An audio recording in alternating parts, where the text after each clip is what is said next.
March 17, 1945. The skies over rural Denmark erupted with the thunder of aircraft engines and the staccato rhythm of machine gun fire. Sergeant Raymond Foster gripped the controls of his P-51 Mustang as black smoke poured from the engine cowling, obscuring his vision. The acrid smell of burning oil filled the cramped cockpit. His fighter had taken a devastating hit during a strafing run against German supply lines near the coastal town of Skagen. Now, at 3,000 feet and dropping fast, Foster faced the grim reality that had haunted every Allied pilot flying over occupied Europe. He was going down in enemy territory. The P-51 shuddered violently as Foster fought to maintain control. Through the smoke and the cracked canopy glass, he could see the patchwork of Danish farmland rushing up to meet him. His training kicked in automatically. Check altitude, 2,000 feet. Scan for landing sites. Nothing but trees and small fields crisscrossed by stone walls. His hands moved across the instrument panel, following procedures drilled into him during countless hours of training back in Texas. But no amount of training could prepare a man for what came after the crash. Every pilot knew the stories. German soldiers executing downed airmen on sight. SS units interrogating prisoners with methods that made death seem merciful. The Gestapo's reputation preceded them into every briefing room, every ready tent, every quiet conversation between pilots who tried not to think about what capture meant. Foster's mind raced through his options as the altimeter unwound. 1,000 feet. He could see individual trees now, their bare March branches reaching up like skeletal fingers. The engine coughed twice, then died completely. The sudden silence was deafening, broken only by the whistle of wind through the damaged fuselage. 500 feet. He spotted a clearing ahead, maybe large enough, maybe not. There was no choice. Foster pulled back on the stick, trying to bleed off speed, trying to give himself any chance at all. The P-51 hit the ground hard. The impact threw Foster against his harness with bone-jarring force. Metal screamed as the fighter plowed through the soft Danish soil, tearing off the landing gear, ripping apart the wings. The world became a chaos of sound and motion and terror. Then, finally, silence. Foster hung in his harness upside down, blood dripping from a gash on his forehead. His ears rang. His ribs screamed with pain, but he was alive. The realization brought no comfort. Alive meant captured. Captured meant interrogation, imprisonment, or execution. Foster fumbled with the canopy release, his fingers clumsy with shock and adrenaline. The mechanism was jammed. He kicked at it twice, and on the third attempt it gave way with a groan of tortured metal. Foster dropped to the ground, or rather to what had been the sky moments before, landing hard on his shoulder. Pain lanced through his body, but fear proved a powerful motivator. He crawled out from under the wreckage, his flight suit torn and stained with blood and hydraulic fluid. The crash site lay in a small valley between two wooded hills. Smoke rose from the engine, a beacon visible for miles. Foster knew he had minutes at most before German patrols arrived. Every downed aircraft brought soldiers running, eager to capture the pilot, to secure whatever intelligence might be gleaned from the wreckage and the man who flew it. He staggered to his feet, orienting himself. The coast lay to the north. He could smell salt air mixed with the smoke. Sweden and safety lay across the water, but it might as well have been on the moon. Foster had no boat, no contacts, no plan beyond the desperate animal instinct to run. He stumbled into the tree line, each step sending fresh waves of pain through his battered body. His right ankle throbbed. Possibly sprained, possibly broken. It didn't matter. He had to move. Behind him, the P-51 continued to smoke, a funeral pyre for his hopes of completing his mission and returning to base. Foster had flown 23 combat missions. He'd been scheduled to rotate home in 2 weeks. Now he pushed through the Danish underbrush, leaving a trail of broken branches and blood drops that any competent tracker could follow. The sound of engines reached him after perhaps 10 minutes of painful progress. German vehicles, moving fast along the rural road. Foster pressed himself against a tree, trying to control his ragged breathing. Through the bare branches, he could see a Kübelwagen and a truck filled with Wehrmacht soldiers racing toward the crash site. They would find the wreckage in seconds. They would find his trail shortly after. Foster's hand moved to the Colt 1911 holstered at his hip. 7 rounds. He could make a stand, go down fighting like the heroes in the movies. But that was Hollywood thinking, not survival thinking. Dead heroes didn't make it home. Dead heroes didn't see their families again. He moved deeper into the woods, angling away from the crash site, trying to put distance between himself and the inevitable search. The trees thinned ahead, opening onto a narrow dirt road. Foster hesitated at the edge, scanning for movement. Nothing. He limped across, exposed for terrible seconds, then back into cover on the far side. His ankle was definitely broken. Each step became an exercise in controlled agony. Sweat poured down his face despite the cold March air. His vision blurred at the edges. Then he saw it. A small cottage, weathered gray wood and a thatched roof, sitting alone near the edge of a cliff overlooking the sea. Smoke rose from the chimney. Someone was home. Foster's training screamed warnings. Danish civilians who helped Allied airmen faced execution. Entire families had been shot for harboring enemies of the Reich. To approach that cottage was to put innocent people in mortal danger. But Foster's body was failing. The broken ankle, the blood loss, the shock, all combined to make the decision for him. He needed help or he would die out here in the cold Danish woods, and the Germans would find his body come morning. He approached the cottage carefully, watching the windows for any sign of German presence. The building looked old, maintained but showing the wear of harsh coastal weather. A small garden plot lay dormant beside it, waiting for spring planting. A fishing net hung from hooks on the wall, mended in places with different colored twine. Foster reached the door and knocked, 3 soft raps that nevertheless sounded like thunder in the quiet afternoon. Footsteps inside. The door opened a crack, and a woman's face appeared, framed by blonde hair pulled back in a practical bun. She was perhaps 35, with the kind of weathered beauty that came from years of coastal living. Her blue eyes widened as she took in Foster's flight suit, his battered condition, the desperate look on his face.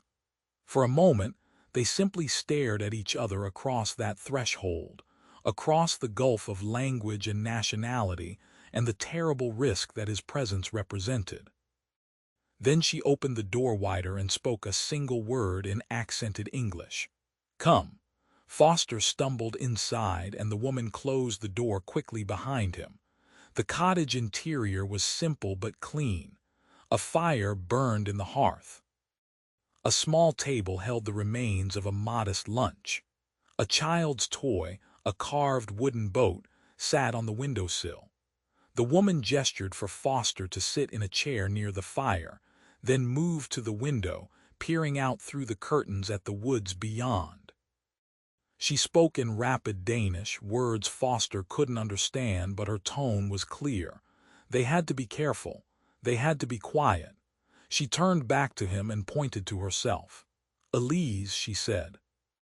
Then she pointed to him, eyebrows raised in question. "Foster," he managed through cracked lips. Sergeant Raymond Foster, United States Army Air Forces.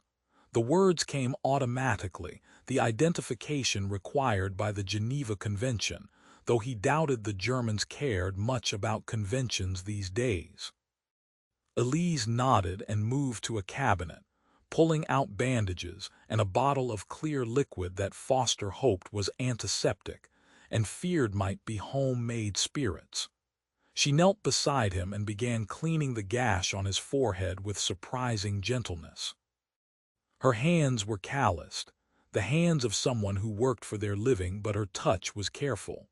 She spoke softly in Danish as she worked, perhaps trying to calm him, perhaps simply talking to fill the terrifying silence. A small voice came from the back room. A boy, maybe 7 years old, appeared in the doorway. He stared at Foster with wide eyes, taking in the strange uniform, the blood, the obvious foreignness of this unexpected guest. Elise spoke sharply to the child, and he disappeared back into the other room, but Foster could feel the boy's eyes peering around the doorframe, curiosity overwhelming caution. Elise finished bandaging Foster's head and moved to examine his ankle. She unlaced his boot carefully, and Foster bit back a scream as she eased it off his swollen foot. The ankle was purple and grotesquely swollen. Elise shook her head and spoke in broken English. Bad, very bad. She disappeared into the back room and returned with strips of cloth and 2 pieces of wood, a makeshift splint. As she worked, binding his ankle with practiced efficiency, Foster wondered about this woman. Who was she? Why was she helping him? Did she understand the risk? As if reading his thoughts, Elise stood and moved to the mantel above the fireplace. She took down a photograph in a simple wooden frame and handed it to Foster. The picture showed a younger Elise standing beside a tall man with a fisherman's build and a warm smile. Between them stood the same boy Foster had seen, perhaps 2 years younger in the photograph. A family portrait taken in happier times. Elise pointed to the man and spoke a single word, her voice catching slightly. Henrik. Then she made a gesture, a wave of her hand, and pointed toward the sea visible through the window. Foster understood. Henrik was gone. The sea had taken him, as it took so many who made their living from those cold waters. But Elise's next gesture confused him. She moved her hands as if rowing a boat, then pointed to herself, then to the photograph, then made a gesture that seemed to indicate people hiding.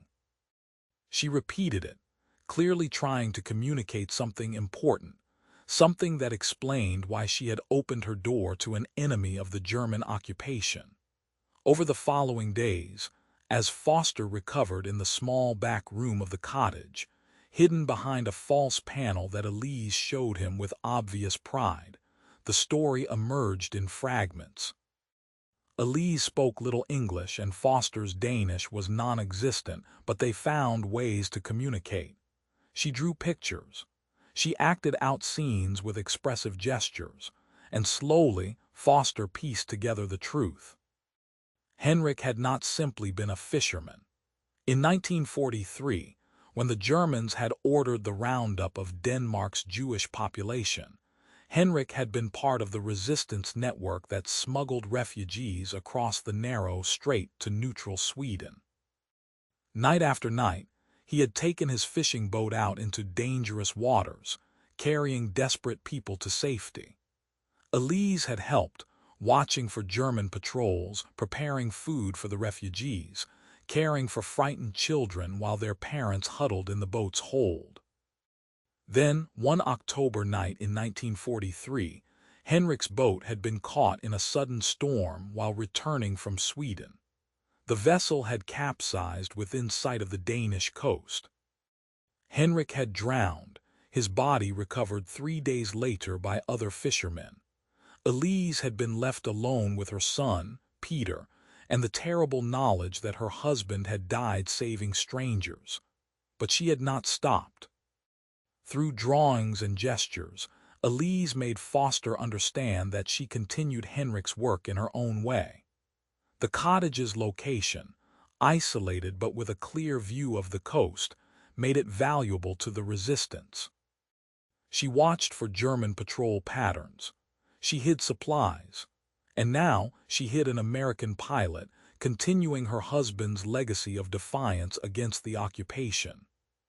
Foster spent his days in the hidden room, a space barely large enough to lie down, ventilated by cunningly concealed gaps in the wall. He could hear everything that happened in the cottage, Elise's daily routines, Peter's questions about the strange sounds from the back room, and twice, the terrifying sound of German soldiers at the door, conducting random searches for contraband or resistance activity. The first time, Foster had pressed himself into the corner of his hiding space, the Colt 1911 in his hand, listening to harsh German voices demanding entry. He heard Elise respond in calm Danish, heard boots on the wooden floor, heard furniture being moved as the soldiers searched. They came into the back room. Foster could see torchlight through the cracks in the false panel. His finger tightened on the trigger. If they found him, he would take as many as he could. He would not let them take Elise and Peter alive to face execution for harboring him. But the soldiers found nothing. The false panel was too well constructed, the hiding space too cleverly concealed. After 20 minutes that felt like 20 hours, they left, warning Elise to report any suspicious activity. Foster heard the door close, heard Elise's shaky exhale, heard Peter crying softly. Only then did he unclench his jaw and lower the pistol. The weeks crawled by with agonizing slowness. Foster's ankle healed gradually, though it would never be quite right again. He spent the long hours in darkness, thinking about his family back in Ohio, wondering if they'd been notified that he was missing in action, wondering if they thought he was dead. He thought about his crew chief, who had painted a small American flag on the P-51's fuselage for every mission completed. 23 flags, so close to going home. Elise brought him food twice a day, simple meals of bread and fish and potatoes, the same rations that fed her and Peter. She never complained about the extra mouth to feed, never showed resentment at the danger Foster's presence brought. Instead, she seemed almost grateful for the company, for the chance to continue Henrik's work. She began teaching Foster basic Danish phrases, writing them out phonetically on scraps of paper. He taught her more English in return, and their conversations, halting and broken as they were, became the highlight of his long days in hiding. Peter gradually lost his fear of the strange American in the back room. The boy would peek through the false panel when Elise wasn't looking, and Foster would make faces at him or show him the insignia on his flight suit. Once, Foster carved a small airplane from a piece of wood Elise had given him, using his pocket knife to shape the crude propeller and wings. He gave it to Peter, and the boy's face lit up with a joy that transcended language barriers. One evening in late May, as spring finally arrived in full force, Elise came to Foster's hiding place with unusual urgency in her manner. She carried a small oil lamp and a piece of paper covered in handwriting. She spread the paper on the floor and pointed to a crude map drawn in pencil. The Danish coast, the Swedish shore across the water, and a route marked with a dotted line. Through gestures and broken English, Elise explained. The resistance had been contacted. They knew about the American pilot. They had a plan to get him to Sweden to safety, to eventual return to Allied lines. But it was dangerous, very dangerous. The Germans had increased patrols after several successful escapes. The crossing would happen at night, in a small boat, with no lights and no margin for error. If they were caught, Everyone involved would be executed. Foster looked at the map, then at Elise's face in the lamplight. She looked tired, worn down by months of fear and vigilance, but her eyes held determination. She wanted him to escape. She wanted him to survive. It was what Henrik would have wanted. It was what she had risked everything to achieve. But Foster hesitated. He had learned enough Danish, had spent enough time in this cottage to understand the full scope of what Elise had done. She had been in contact with the resistance all along. She had been passing information, coordinating his eventual escape, all while maintaining the appearance of a simple widow trying to survive the occupation. Every conversation with her neighbors, every interaction with German soldiers, had been a performance, a careful dance on the knife's edge of discovery. If Foster left and was caught during the escape attempt, the Germans would trace his movements back to this cottage.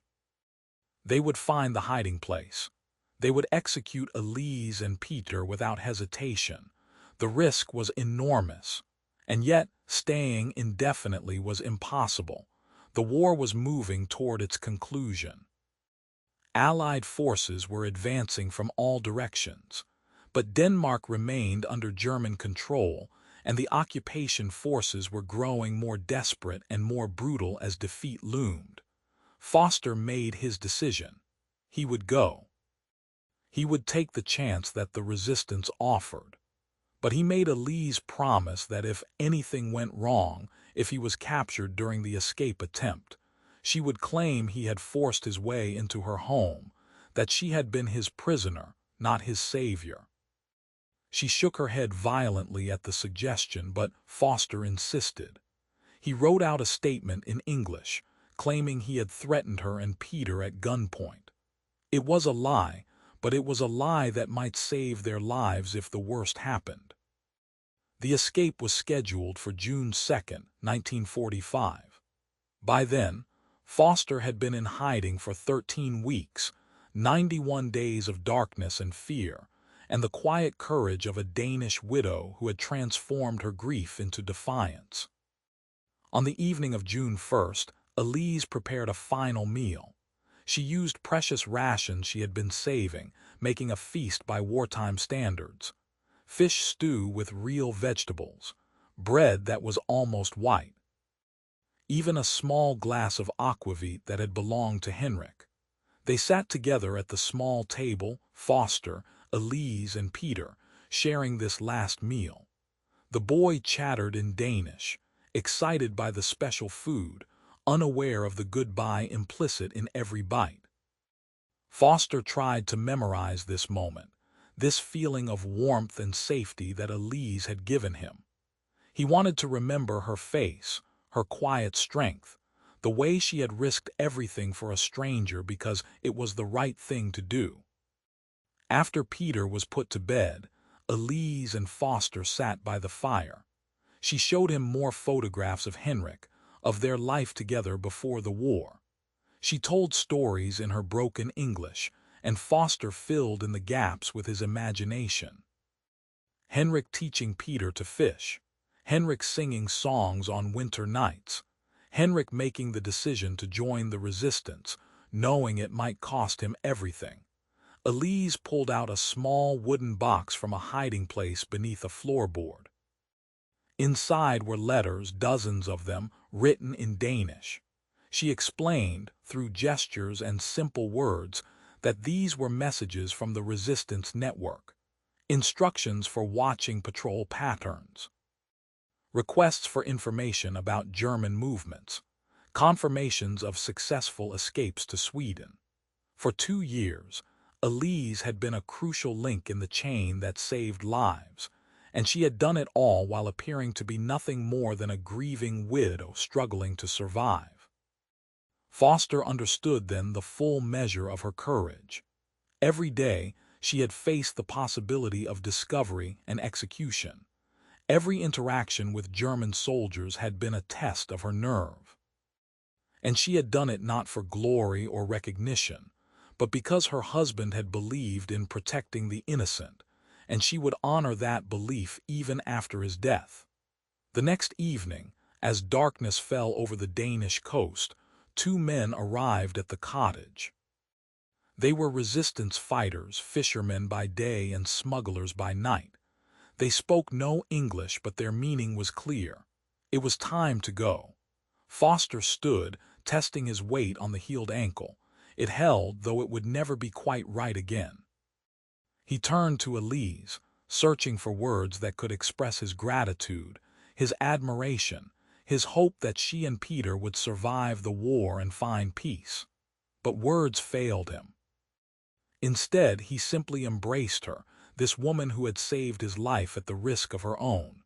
She held him for a moment, then stepped back and pressed something into his hand. Henrik's pocket watch, silver and worn from years of use. Foster tried to refuse, but Elise insisted. "For luck," she said in careful English, "for remember." Peter appeared from the back room, rubbing sleep from his eyes. He ran to Foster and hugged his leg, the wooden airplane clutched in his small hand. Foster knelt down, ignoring the protest from his ankle, and looked the boy in the eyes. He said the Danish phrase Elise had taught him, "Tak for alt," "thank you for everything." Peter smiled and repeated the English words Foster had taught him. "Good luck, Mr. Pilot." The resistance fighters led Foster out into the night. They moved quickly through the woods, following paths invisible to Foster's eyes but clearly familiar to his guides. Behind them, the cottage disappeared into the darkness, a small light in the window marking where Elise stood watching them go. The journey to the coast took 2 hours of careful movement, avoiding German patrols, freezing in place at every sound. They reached a small cove where a fishing boat waited, barely visible in the darkness. The resistance fighters gestured for Foster to climb aboard and hide beneath a tarp in the bow. The boat's engine coughed to life, and they moved out into the black water. The crossing to Sweden took 4 hours of terror. Twice, German patrol boats passed close enough that Foster could hear the soldiers talking.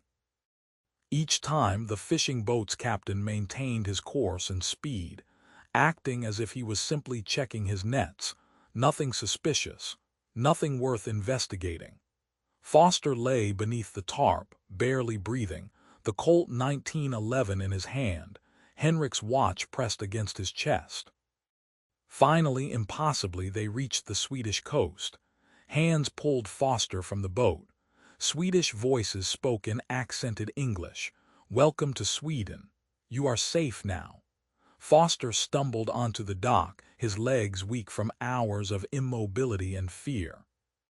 He turned to thank the resistance fighters, but the boat was already pulling away, disappearing back into the darkness, back to occupied Denmark, back to the dangerous work of saving lives. Foster was processed by Swedish authorities, then turned over to American military personnel. He was debriefed, examined by doctors, and eventually sent back to England and then home to Ohio. The war in Europe ended 3 days after his escape. Germany surrendered. Denmark was liberated. The occupation was over.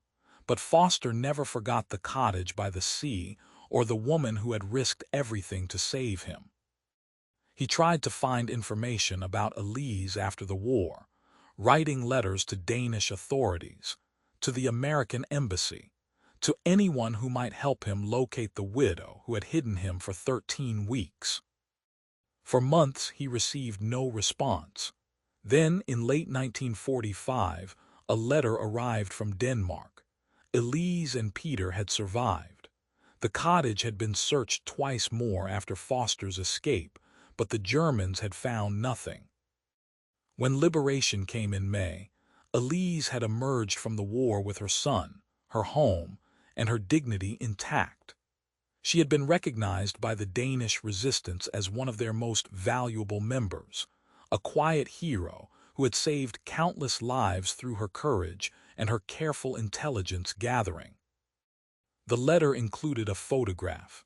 Elise and Peter standing in front of the cottage, smiling, the war finally over. On the back, Elise had written in careful English, "Henrik would be proud. I am proud. Thank you for remember us." Foster kept that photograph on his desk for the rest of his life. He told the story of his 13 weeks in hiding to anyone who would listen, though he always emphasized that he was not the hero of the tale. The hero was a Danish widow who had transformed her grief into extraordinary acts of mercy. The hero was a woman who had taught her son that courage meant protecting strangers, even when protection meant risking everything. In 1947, Foster returned to Denmark. He found the cottage by the sea, still standing, still weathered by coastal winds. Elise greeted him at the door, older now, but with the same quiet strength he remembered. They sat by the fire, and this time their conversation flowed more easily, both having learned more of each other's language. Peter, now 10, showed Foster the wooden airplane, carefully preserved, a reminder of the strange American who had hidden in their back room. Foster learned more details of Elise's resistance work during that visit. She had been part of a network that saved over 300 people during the occupation. Jewish refugees, downed Allied airmen, Danish resistance fighters fleeing German arrest. Her cottage had been a way station on an underground railroad that stretched from occupied Denmark to neutral Sweden. And she had done it all while maintaining the appearance of a simple widow, unremarkable and beneath German notice. The Danish government awarded Elise a medal for her wartime service. The American military sent a formal letter of commendation, but Elise seemed uncomfortable with the recognition. She insisted she had only done what Henrik would have wanted, what any decent person would do when faced with evil. She had not sought glory or reward. She had simply tried to honor her husband's memory by continuing his work. Foster asked her once why she had opened her door that March afternoon in 1945. She could have turned him away. She could have reported him to the Germans. It would have been safer, easier, more rational. Elise thought for a long moment before answering. She said that when Henrik drowned, she had felt her life was over. She had nothing left but Peter and her grief. But then she realized that Henrik had died believing in something larger than himself. He had died believing that protecting the innocent was worth any risk. If she gave up that belief, if she turned away from people who needed help, then Henrik's death would be meaningless. So she continued his work, not because she was brave, but because stopping would have meant betraying everything her husband had stood for.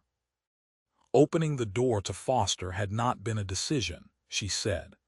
It had been the only choice she could make and still be able to look at Henrik's photograph without shame. Foster visited Denmark 3 more times before Elise died in 1967. Each visit, they would sit by the fire and remember those 13 weeks when an American pilot and a Danish widow had formed an unlikely bond. They would talk about the war, about the years since, about the strange ways that history brings people together. And Foster would hold Henrik's pocket watch, still keeping time after all those years, a reminder that courage often comes not from soldiers or heroes, but from ordinary people who refuse to let evil pass unchallenged. Peter grew up to become a teacher. He told his students about his mother's courage, about the American pilot who had hidden in their cottage, about the importance of standing up for what is right even when the cost is high. The cottage by the sea became a small memorial, preserved by the Danish government as a reminder of the resistance that had saved so many lives during the dark years of occupation. Raymond Foster returned to his life in Ohio, but he was forever changed by his experience. He spoke at schools and veterans groups, always emphasizing the same message. The real heroes of the war were not the soldiers who fought in uniform, but the civilians who resisted tyranny in whatever ways they could. People like Elise, who transformed personal tragedy into acts of extraordinary mercy. People who proved that even in the darkest times, humanity could shine through. The story of Sergeant Raymond Foster and Elise the fisherman's widow became one of thousands of similar tales from occupied Europe. Stories of ordinary people performing extraordinary acts of courage. Stories of resistance networks that saved lives at tremendous risk. Stories that reminded the world that evil could be opposed not just with weapons, but with compassion, determination, and the simple refusal to look away when others needed help. In the end, Foster's 13 weeks in hiding represented more than just a survival story. They represented the power of individual choice in the face of overwhelming darkness. Elise could have turned him away. She could have prioritized her own safety and her son's future.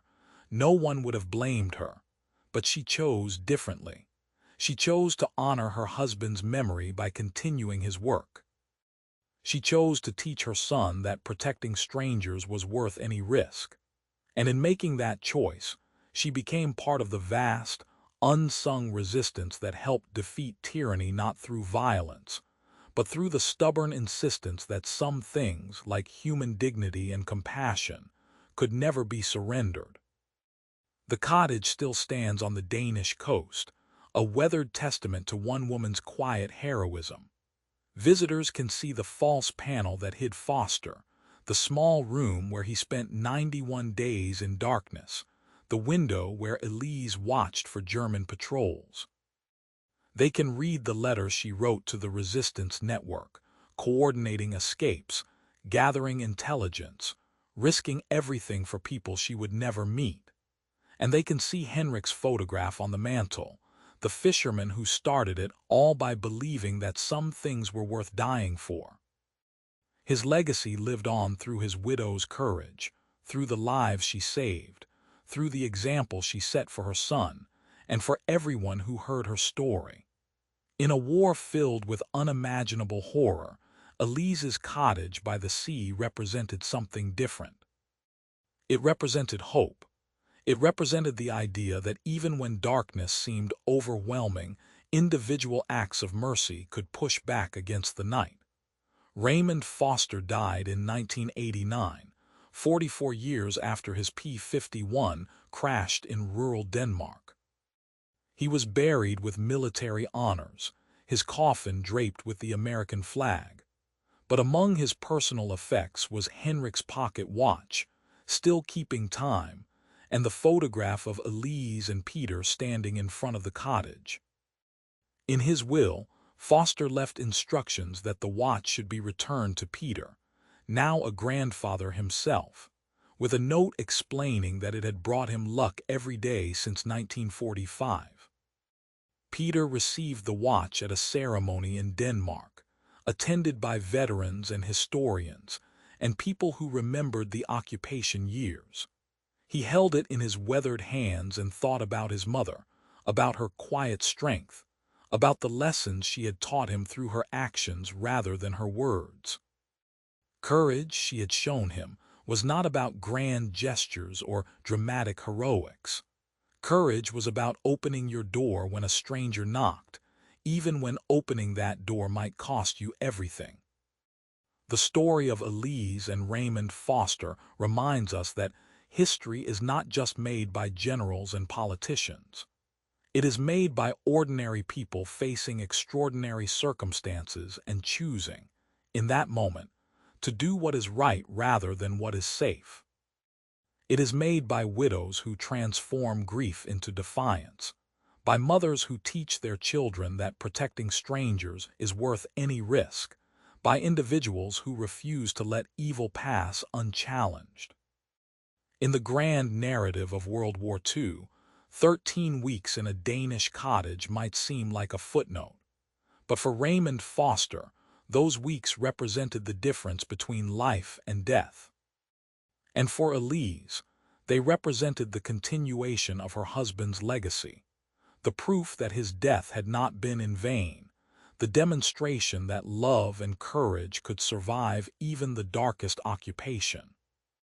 Their story, like thousands of similar stories from those terrible years, shows us that humanity's greatest weapon against tyranny is not violence, but the simple, stubborn insistence that some things, like compassion and dignity and the willingness to help those in need, can never be surrendered, no matter the cost.